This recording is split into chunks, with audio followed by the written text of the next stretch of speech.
Pertarungan memperebutkan wilayah antara Rusia dan Ukraina masih terus berlanjut. Baru-baru ini beredar sebuah rekaman di media sosial Telegram pada Sabtu 24 Februari 2024. Dalam video tersebut menunjukkan detik-detik tentara Rusia meluncurkan rentetan tembakannya ke arah musuh di wilayah Avdiivka.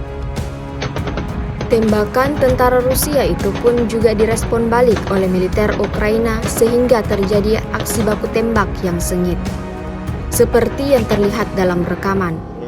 Sementara itu diketahui penerbangan angkatan udara dan artileri Rusia cukup bekerja keras di wilayah bagian Lastochkino Severnoye. Disebutkan dalam keterangan unggahan, militer Rusia sedang bersiap untuk serangan gencar terhadap posisi musuh.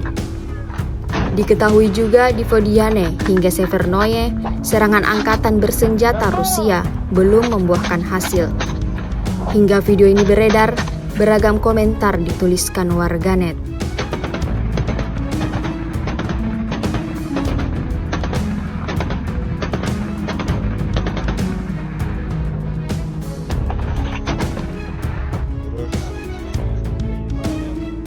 Противник такие шевроны таскает.